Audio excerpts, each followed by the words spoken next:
Pour ce keynote d'introduction, on a le plaisir d'accueillir Charles Becbédé, qui est donc président d'Audacia et de Cantonation. Il est surtout aussi entrepreneur, serial entrepreneur, avec des self-trade, Poeo notamment. Donc bonsoir Charles, merci de ta Bonsoir présence Alexis, bonsoir à ce tous. soir. Alors bien évidemment, on connaît ce que on disait tout à l'heure en introduction, tous tes succès. Pouvoir partager avec toi, c'est toujours très enrichissant. On a ce soir une audience qui est constituée de business angels, de family office et de fonds. Donc, c'est plutôt un échange. Si tu pouvais avoir la gentillesse de nous raconter en fait comment tu as effectué tes choix dans le business, des choix qui sont quand même assez différents. Nous dire certainement, parce qu'on connaît la phase de succès, mais les phases cachées, les difficultés que tu as rencontrées en tant qu'entrepreneur, les choix que tu as dû prendre à certains moments, des erreurs à ne pas commettre.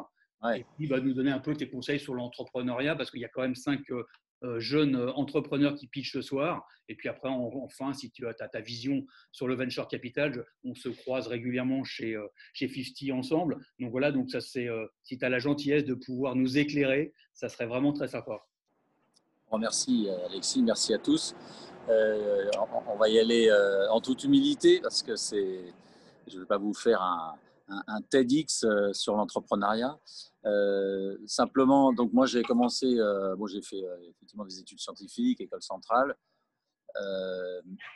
Et puis après, j'étais chez Matra. Bon, maintenant c'est le groupe Airbus. Et j'étais un peu déçu en fait, je vais vous dire, en tant qu'ingénieur de base. La façon dont on traitait entre guillemets les jeunes ingénieurs, il fallait vraiment être très patient avant de pouvoir prendre des responsabilités. Bon, j'ai peut-être été un peu impatient et j'ai quitté, j'ai démissionné au bout de 4 mois et demi, ils n'avaient jamais vu ça. Et ensuite, je me suis dit, mais qu'est-ce que je vais faire? J'ai fait des bonnes études, merde. J'ai été un copain m'a présenté à l'époque, il y avait des gens qui faisaient du M&A et de l'investissement chez Paribas, la banque Paribas, et puis j'ai commencé là. Et là, c'était intéressant parce qu'on pouvait prendre des responsabilités très vite. Et à l'époque, ils cherchaient des ingénieurs pour faire des DCF. Et donc, je me suis vraiment éclaté.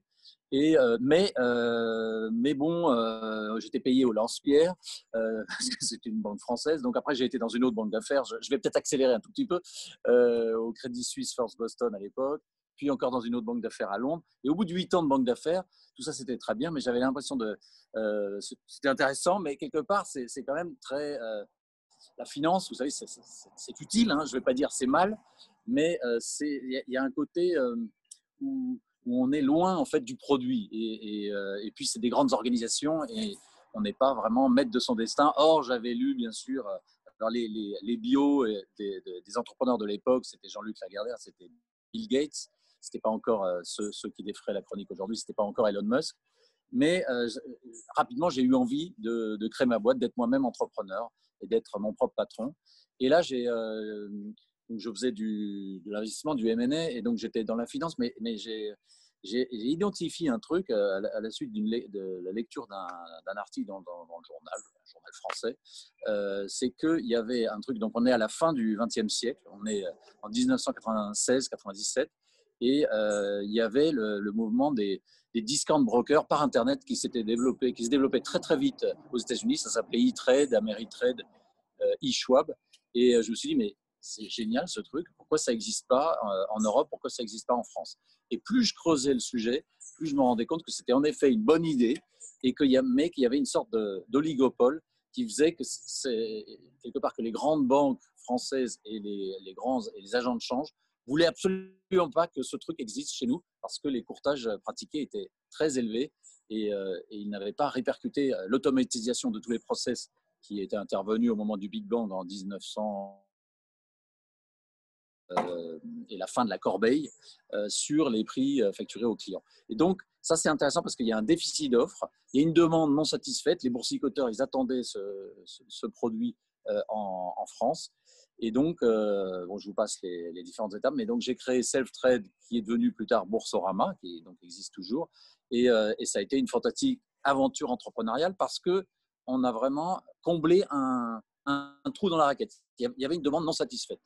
Et donc là, ça a été évidemment aussi les montagnes russes parce que pour obtenir notre agrément, ça a été assez. Il a fallu qu'on ait des actionnaires. C'était une chose pas évidente. J'ai dû trouver une banque suédoise qui a accepté de rentrer au capital et de nous permettre d'obtenir l'agrément de la Banque de France de l'époque pour être habilité à faire ce métier.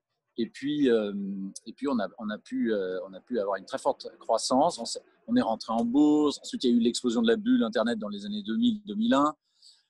Finalement, on a cédé. J'ai pu adosser le groupe à un grand groupe allemand qui avait permis d'éviter que tout s'effondre au moment où les taux de croissance n'étaient plus là. Mais et puis c'est devenu, encore une fois, Boursorama. Après cette expérience un petit peu passionnante, mais très agitée, je me suis dit, mais qu'est-ce que je fais? J'avais 38 ans. Est-ce que je peux retourner dans la banque d'affaires que j'avais quitté quelques années auparavant? Évidemment, ce n'est pas possible une fois qu'on a été piqué par le virus de l'entrepreneuriat. Et donc, j'ai essayé de chercher un autre domaine d'activité pour créer une autre boîte, très rapidement. Et en fait, ça n'a pas été très long d'identifier le secteur de l'énergie comme une frontière intéressante à explorer. Parce qu'en fait, si Selftrade avait pu aussi bien marcher, c'est parce qu'il y avait une directive européenne qui avait ouvert le jeu des services d'investissement à la concurrence. Et donc, je me suis dit, bon, alors quel est le domaine qui va s'ouvrir grâce à une directive européenne? Et puis, c'était le domaine de l'énergie. C'est à ce moment-là que Chirac et Jospin, au sommet de Barcelone en 2004, acceptent que le marché, ou 2002, je ne sais plus, acceptent que le marché français de l'électricité et du gaz naturel s'ouvre à la concurrence. Et on va être le premier acteur à oser se lancer et à dire, oui, désormais, il n'y aura pas seulement EDF et GDF, donc, qui est devenu entre-temps Engie pour le gaz, il y aura aussi Poweo, et donc c'est le nom de la société qu'on a créée. Et ça a été assez marrant parce que là aussi, si vous voulez, finalement, la constante que vous allez retrouver, c'est que faut identifier. C'est difficile de vendre. Moi, quand j'étais banquier d'affaires, je vendais la même chose que les banques d'à côté. Et ça, je n'aimais pas ça. Alors, j'essayais d'inventer toujours des produits un peu différents pour se différencier. Mais lorsqu'on crée une boîte, la chose la plus importante, c'est de bien identifier un déficit d'offre et d'être le seul, finalement, à vendre votre produit ou votre service. Et donc, c'est ce que j'ai fait avec ces deux entreprises. Donc, Poweo, ça a été aussi une aventure passionnante avec des hauts et des bas. Avec 2008 qui a été une année compliquée parce qu'on avait plein de projets dans tous les sens, l'explosion de la banque Lehman le 15 septembre 2008, je m'en souviens très bien. La veille, on était intelligent, le lendemain, on était très con, très dangereux, très radioactif. Et donc, il a fallu adosser ce qu'on avait construit et on a pu le faire avec un grand énergéticien autrichien. Puis plus tard, celui-ci a recédé Poweo à Direct Energy, qui entre-temps était un autre acteur qui était apparu en France. Et ensemble, ils ont fusionné. Et puis plus récemment, ils ont été rachetés par le groupe Total. Et donc, c'est le troisième acteur d'électricité et de gaz en France. Et donc, voilà pour eux. Vous me poserez des questions parce que c'est difficile de tout couvrir. Mais ce qui est intéressant, c'est effectivement, tu dis qu'il faut savoir vendre, il faut être à un moment être en capacité à prendre du recul. Mais quelles ont été les difficultés? Où est-ce qu'à un moment, en tant qu'entrepreneur, tu étais vraiment dans le corner et comment tu as réussi à t'en sortir et à trouver des… Franchement, il y a eu toujours des… Le pire, quand même, c'est ton premier projet. Le premier projet entrepreneurial, parce que tu étais inconnu, tu étais nobody. Alors bon, ok, j'avais été banquier d'affaires, j'avais fait des bonnes études, mais et puis j'étais bien habillé. Mais c'est tout. Donc, c'est pas mal. Mais et donc là, convaincre des investisseurs, une banque suédoise, de te faire confiance, c'est vraiment le plus dur. Et plusieurs fois, on a failli tout arrêter parce que j'arrivais pas à rassembler le bon tour de table. Néanmoins, une fois que j'ai réussi à faire cela, et il y a eu un business angel qui s'appelle Gilles Breguet, qui a été très important parce qu'il connaissait bien le président de cette banque. Donc, vous voyez, à un moment, c'est des rencontres aussi, et c'est un peu la chance. La chance, ça se provoque, qui a permis de créer cette confiance et qui a fait que ce tour de table a pu être réalisé. Et ensuite, après, quelque part, ça c'est parti. Après, c'est de l'exécution. Mais on avait tellement bossé en amont sur le projet. On avait des diagrammes de Gantt super bien faits avec tout ce qu'il fallait faire semaine par semaine. Après, on a déroulé. Et après, comme il y avait ce déficit d'offres qui était tellement fort, mais, les ventes, elles étaient là, elles se sont envolées. Donc, alors après, le succès appelle le succès. Et donc, le plus dur, c'est un moment, quand, face à un oligopole, c'est que clairement, il y avait comme une sorte de non-dit à Paris, c'était « faut pas que ce truc existe ». Eh ben, on a quand même existé, et après, c'était fini. Et ben, OEO, c'est un peu pareil, à un moment, il y avait vraiment beaucoup d'obstacles, beaucoup d'acteurs, parce que EDF, c'est une forteresse en France, c'est quelque chose, c'est un État dans l'État. Quelque part, il y avait des gens, alors chez EDF, il y avait des gens qui souhaitaient qu'on existe, parce que ça crée une émulation de l'interne, mais ça, c'était la direction générale, mais il y avait plein de gens qui ne voulaient surtout pas qu'on existe, je peux vous dire, y compris dans l'administration. Et sur Telstra et Poeo, tu as fait combien de levées de fonds successives Ah, bah, les levées de fonds avant que tu sur déroules Selftrade, pas loin de 200 millions, sur Poeo, pas loin aussi de 200 millions. C'était mais sur 5 ans. Dans les deux cas, on est allé en bourse. Ça n'a pas toujours été d'ailleurs été de tourpeau, mais au début, on parle de 5 millions d'euros. Pour démarrer des business comme ça, il y a un moment, il faut quand même. Enfin, ça ne pouvait pas exister avec moins de 5 millions d'euros. Et puis, alors plus récemment, je me suis un peu assagi et j'ai décidé d'accompagner des entrepreneurs, des start-upers, des PME. Et depuis 10 ans, je suis à la tête d'Audacia, qui est une entreprise, une société de gestion qui fait du capital risque, qui fait du capital dev, un peu d'immobilier aussi. Et en capital risque, c'est vrai qu'on s'amuse beaucoup parce qu'on a créé le fonds Cantonation, et qui est quelque chose d'assez extraordinaire. C'est une fierté d'ailleurs pour la France, hein, je me permets de vous le dire, parce qu'on est le premier fonds mondial dédié aux technologies quantiques. Il y a une vraie révolution qui est en train de se produire dans ces technologies. On est rentré dans la seconde révolution quantique dont Alain Aspect pourrait parler mieux que moi. Mais c'est-à-dire que les physiciens, depuis 30-40 ans, ils ont réussi à exploiter une propriété de la matière qui est l'intrication, parce qu'ils arrivent maintenant à manipuler des atomes individuels ou des photons individuels. Et donc, cette intrication, ça permet de faire plein de choses, notamment des senseurs extrêmement sensibles, parce que c'est une propriété qui est très fragile, très sensible à l'environnement. Donc, on peut faire des senseurs, des capteurs de champs magnétiques et donc de la métrologie, beaucoup d'applications là-dedans, des applications dans la communication, également dans la cybersécurité. Et enfin, bien sûr, le Graal, qui est le calcul quantique, les nouveaux processeurs pour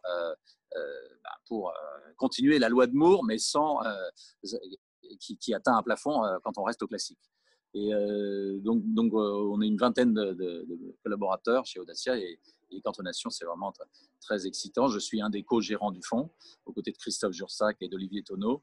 Et puis sinon, le cœur de métier, c'est toujours les PME familiales qu'on accompagne avec différents véhicules. On a beaucoup surfé sur l'ISF PME jusqu'à ce que ça a été supprimé par le nouveau gouvernement. Mais il y a on a créé d'autres véhicules, moins fiscaux, et c'est peut-être pas plus mal. Et puis on a aussi un peu d'immobilier dans le domaine du co-living.